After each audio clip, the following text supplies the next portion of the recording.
와인샵에 들어가 보면 수십 가지 와인이 진열되어 있습니다.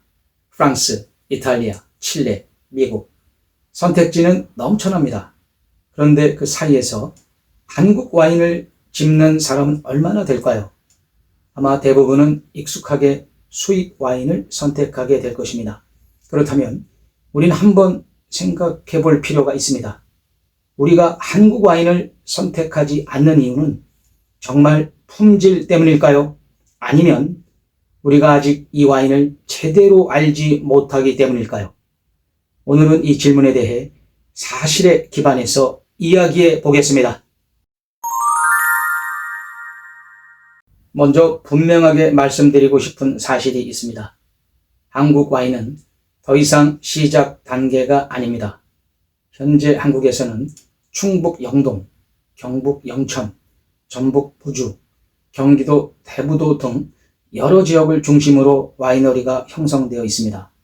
각 지역은 자신만의 포도와 환경 속에서 와인을 만들어내고 있고 이제는 하나의 산업으로 자리 잡고 있습니다.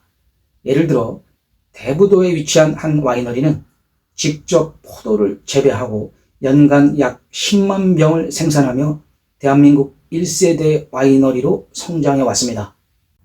이 와인은 청와대 만찬주로 사용되었고 국제 와인 대회에서도 꾸준히 수상하며 품질을 인정받고 있습니다.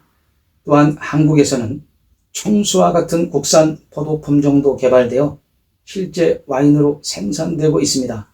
즉 한국 와인은 지금 실험 단계가 아니라 산업으로 성장하는 과정이 있습니다.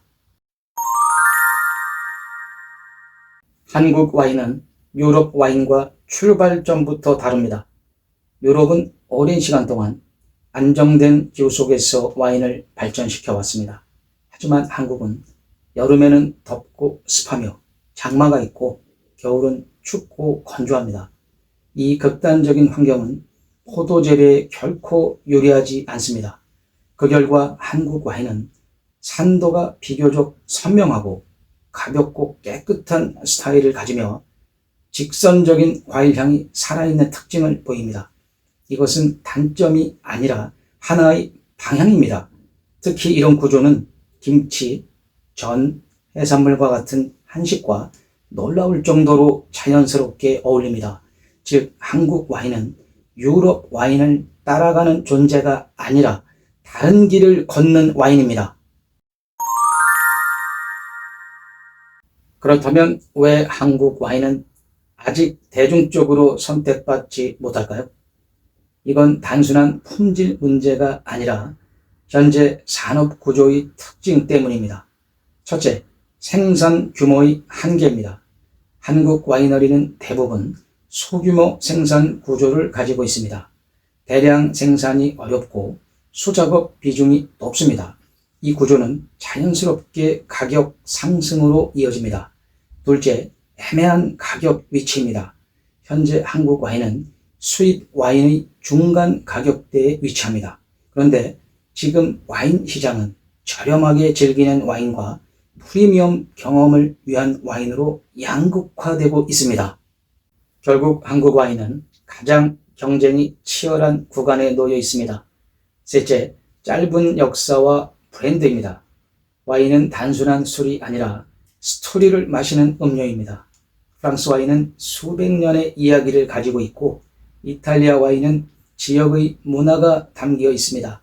하지만 한국 와인은 아직 20년에서 30년의 역사에 머물러 있습니다. 이건 단점이라기보다 시간이 필요한 과정입니다. 한국 와인의 방향을 이해하려면 해외 사례를 살펴볼 필요가 있습니다.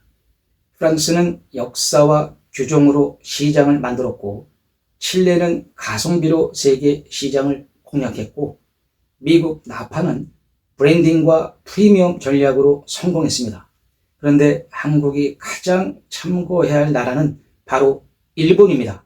일본 와인 역시 처음에는 가볍고 단순하다는 평가를 받았습니다. 하지만 지역 브랜드를 만들고 프리미엄 전략을 선택하며 음식과의 연결을 강화하면서 지금은 세계적으로 인정받고 있습니다. 이 흐름은 한국 와인에도 매우 중요한 힌트를 제공합니다. 한국 와인의 가장 큰 강점은 의외로 명확합니다. 바로 한식입니다. 한국 음식은 발효의 깊이, 매운맛, 기름진 구조, 복합적인 풍미를 가지고 있습니다. 이 음식들은 무거운 와인보다 산도 있고 가벼운 와인과 더 잘 어울리는 경우가 많습니다. 즉, 한국 와인은 프랑스 와인을 이길 필요가 아니라 한식에 가장 잘 어울리는 와인이 되어야 합니다. 그렇다면 한국 와인은 어떤 방향으로 나아가야 할까요? 첫째, 가성비 경쟁을 포기해야 합니다. 칠레 와인과 가격 경쟁은 구조적으로 불가능합니다. 따라서 한국 와인의 방향은 프리미엄 로컬 전략이어야 합니다. 둘째, 경험을 팔아야 합니다. 현재 국내 와이너리들은 와이너리 투어, 체험 프로그램, 시음 공간을 통해 와인을 단순한 술이 아니라 경험으로 확장하고 있습니다. 이 방향은 매우 중요합니다. 셋째, 로컬 콘텐츠와 연결해야 합니다. 최근 소비 트렌드는 단순한 제품이 아니라 지역의 이야기를 소비하는 방향으로 변화하고 있습니다. 와인은 이 흐름과 가장 잘 맞는 콘텐츠 중 하나입니다. 유럽 와인을 마시는 것은 완성된 역사를 마시는 것입니다. 하지만 한국 와인은 다릅니다. 우리는 지금 만들어지고 있는 와인을 마시고 있습니다. 그래서 지금 이 순간은 단순한 시작이 아니라 가장 흥미로운 시기일지도 모릅니다. 앞으로 10년, 20년 후 우리는 이렇게 말할 수도 있습니다. 그때가 한국 와인이 시작되던 순간이었다. 한국 와인은 부족한 게 아니라 지금 만들어지고 있는 중입니다.